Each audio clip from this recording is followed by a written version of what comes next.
glory to Yahweh, Ba'asham Yahweh Shai, Ba'asham HaKadosh. Double honors to the elders and apostles, the great ministers of the world. Peace and blessings to the Akiam and Akwav, faithfully following His word, pursuing His truth, rehearsing the righteous acts, and pushing to the out. Yahweh's name is Yahweh Shai's name is His Son, He saves. Yahweh Shai that saves. HaKadosh is the name of the Holy Spirit in Hebrew. The real Hebrew Israelites are back on the planet. They're not the people that are in Israel. We are the African Americans and the West Africans who are Judah, Benjamin, which are the Jamaicans and the Trinidadians and the West Indians, Levi, who are the Haitians, Reuben, which are the Seminole Indians and Aboriginals of Australia, Issachar, which are the Mexicans, Naphtali, which are the Samoans and South Pacific Islanders, Hawaiian Samoans and South Pacific Islanders, Manasseh, which are the Cubans, Zebulun, which are the Colombians, Panamanians and Guatemalans, Simeon, which are the Dominicans, Asher, which are the Argentinians, Venezuelans and Brazilians, Ephraim, which are the Puerto Ricans, and Gad. So these are we're back, we're coming back into practicing our old ways. It says in the scripture, seek ye the old ways together.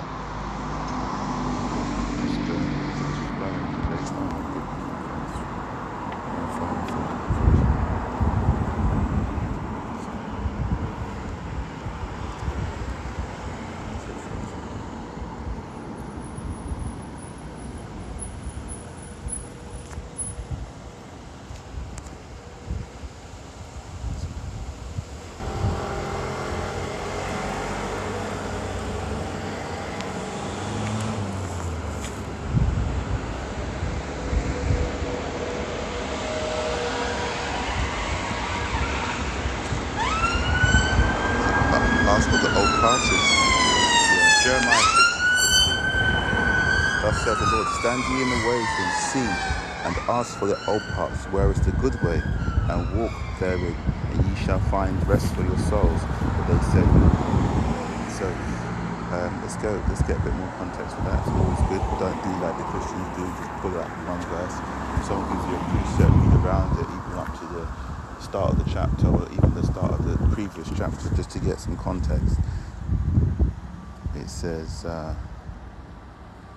that's 6 and 16. Let's start from 9. Thus saith the Lord of hosts, they shall thoroughly glean the remnant of Israel as a vine. Turn back thine hand as a great gatherer in their baskets. To whom shall I speak and give warning, that they may hear? Behold, the ear is uncircumcised, and they cannot hearken. Behold, the word of the Lord is unto them a reproach. So a lot of people will reproach in these days, and will be speaking in these days, and they speak about the word of the Lord. It's a reproach. People don't really want to hear it. People don't really want to follow the word and go with the old ways. It says we should seek the old ways. So we should be looking back and trying to find our original paths, our original ways, our original customs, all this sort of stuff like YN culture. That's not necessarily our path. That's not necessarily our culture. What they promote out there in the media is black culture. Our culture is Israelite culture. Our culture is the law, statutes, and commandments, the Torah given to Moses. Our culture is Passover. Our culture is Pesach. Our culture is Sabbath. Our culture is fasting. Our culture is cleanliness. Our culture is praise to the Lord, and our culture is following the laws and statutes and commandments given to us. And abundance, our culture isn't about striving and hustling in history. That's not what we're built for. Even though we can do it.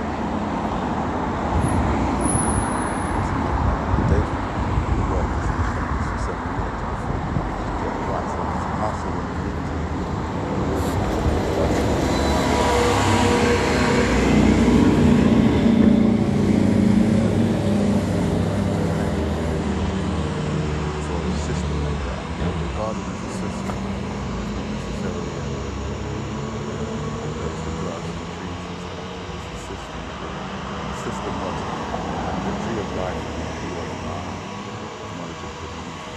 the sciences. They had knowledge of the sciences in that garden, within that society, within that system.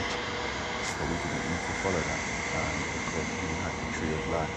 And the tree of life is what was there to give us the knowledge to follow the Lord and to follow his laws, statutes, and commandments, and have abundance given to us. And it says even there that the dew rose from the ground like a mist and gave nourishment to everything until that we do these days.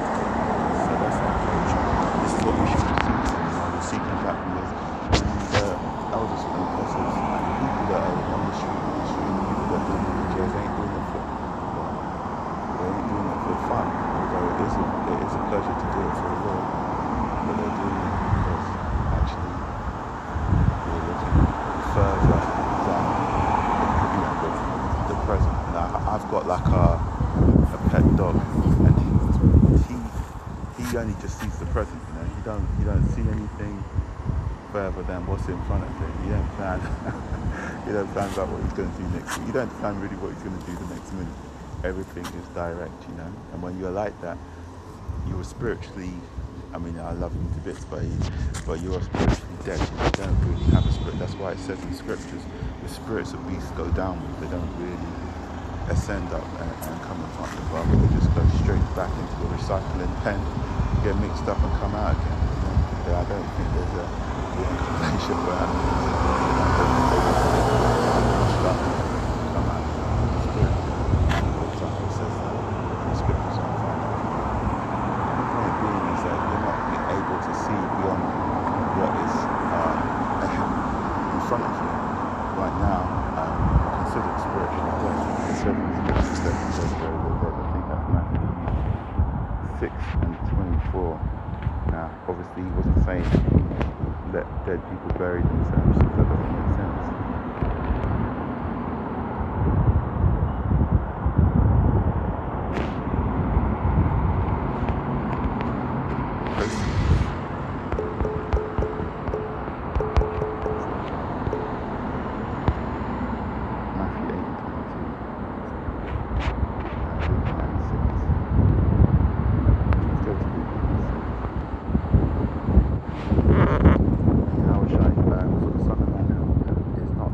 Destroy men's lives, but to save them. That's to save your life, to bring you life, to make you not like a beast or a spirit of death, to see in front of you. Because the dead can't see, dead can't plan, dead can't think, they can't operate on a level that someone who's alive can. So similar, spiritually. So, the elders and apostles, from apostles and down to some other kinds of converts, but they were seeing further than seeing from the side of their faces, just getting to see their face.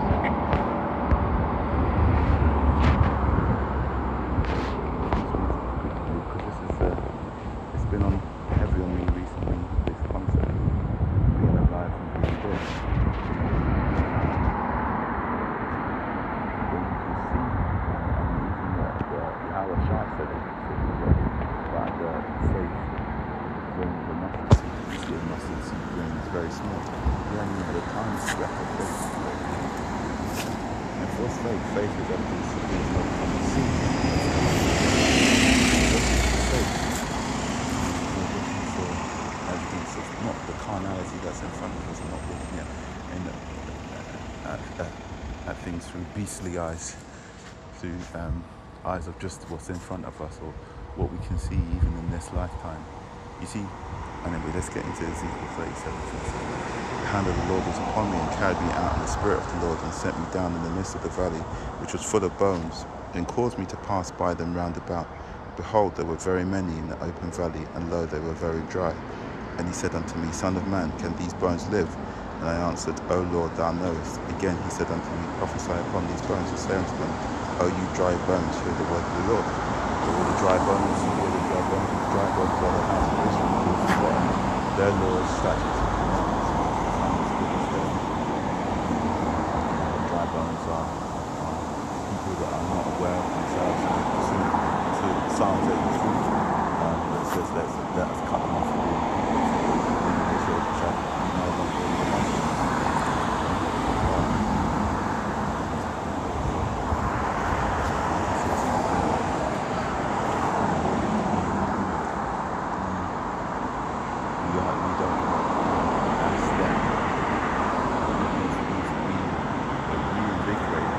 life has been poured back into us.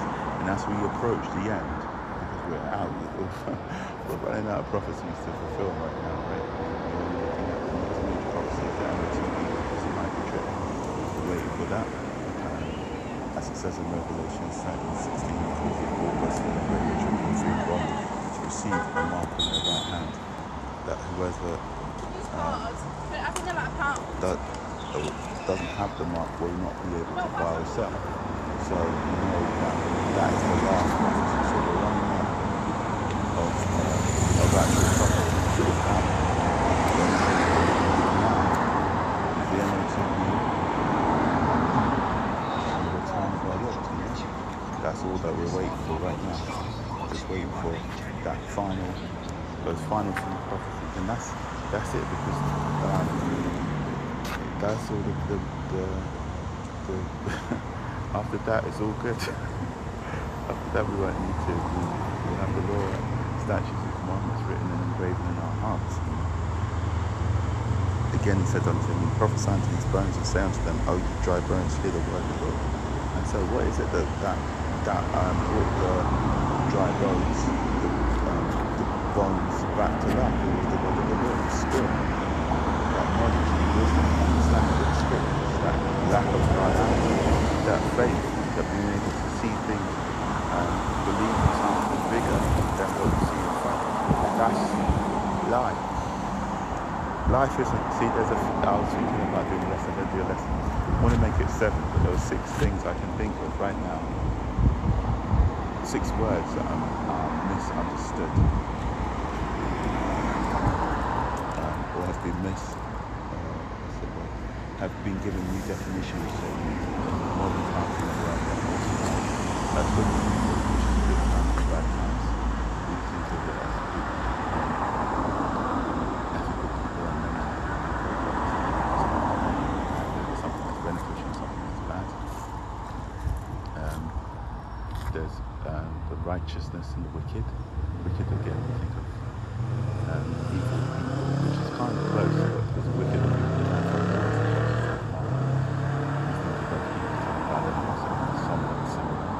Righteous people that do follow His laws, statutes and commandments. There's life and death, we've spoken about. There's life is evil. We saw that in our child with faith and what's important to believe. In the book of Acts, they were able to place that is what we do.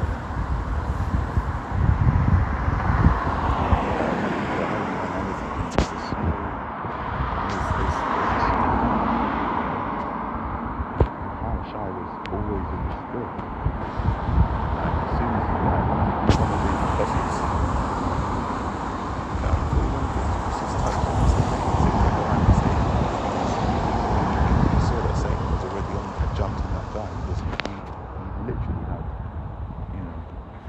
all of his eyes were continually on the Spirit, and that's what we're called to be, and the way we're called to be like that, with our eyes continuing on the Spirit. And as you see, as that happens more and more, you see that life is not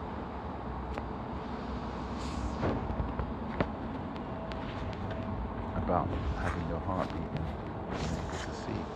Life is about that thing that's greater than what you see in front of you. Life is about it. Life is eternal. It goes beyond our individual carnal lifetimes, and it becomes something that's very eternal, wider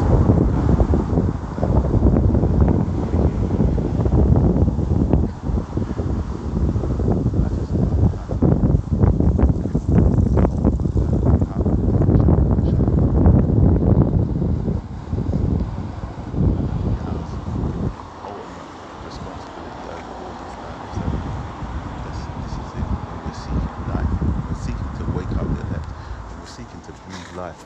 We are, the scriptures, just like Ezekiel did to the dry bones. He said prophesy, and this is what we're doing. Probe, meaning go forward, and foresee or quote to speak. So that is the word is often prophesied. Speak forward. Speak these things forward before they happen. You know, that's our job.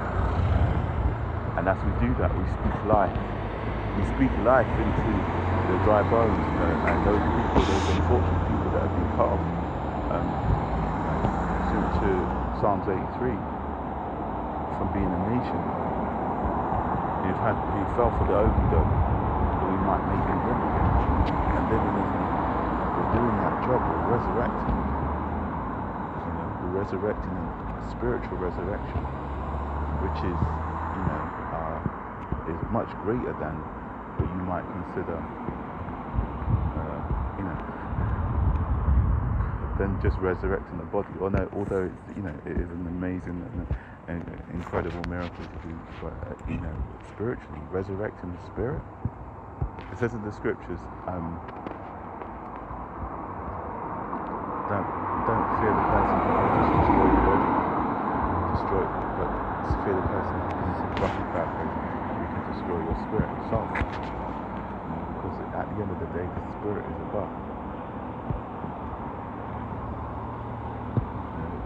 The heavenly kingdom that is going to be brought down to the earth, you know, as it says in the Lord's Prayer. Thy kingdom come, and your will be done on earth as it is already done in heaven. So in the heavens and in the spiritual realm, all of these things, everything is in order, and we're just trying to bring that on and bring life and abundance. If you look around, everybody's it's sad, you know. It says in the scriptures, when the righteous are in authority, the people rejoice, and when the wicked are in authority, the people mourn. But right now, people are just, they don't like their life. A lot of people say, what kind of life is this? You know, they're waking up and going, people crashing out on TikTok and on YouTube every day. On the internet, there's nothing there. There's you know, so this everything that we see in front of us, that's a very small fraction of what there is. And if you can't see beyond just what you're, you know, beyond your daily routine, beyond your carnal, whatever you want for your, you know, what's in front of you, for your body.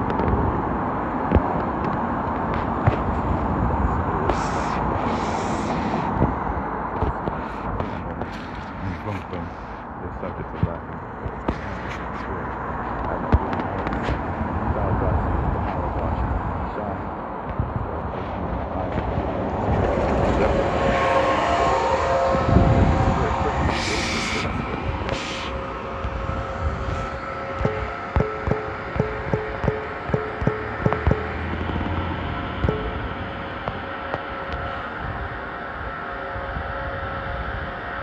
John 6 and 63. It's the spirit that quickeneth, the flesh profiteth nothing. Resurrecting the spirit is much more powerful. Funny enough, you might think, I hope that I saw something recently.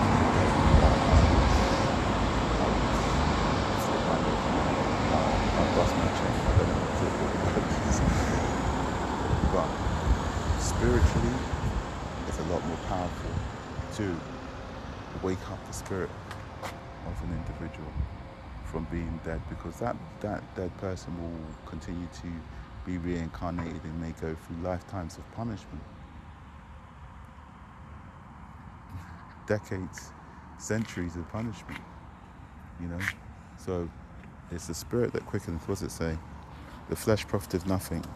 The words I speak unto you, they are spirit and they are life. Ezekiel 37, prophesying unto the bones coming together. Bones coming together first on an individual level, where you realize you're alive, spiritually alive.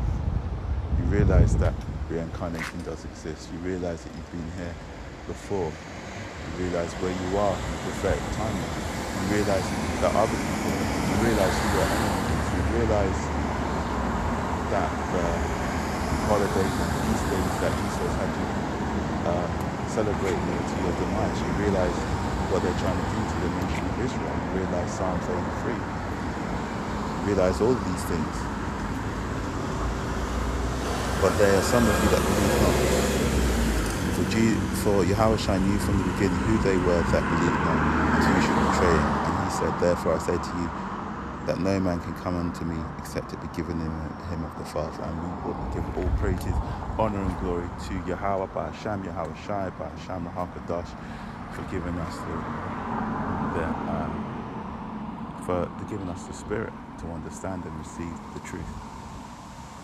Shalom.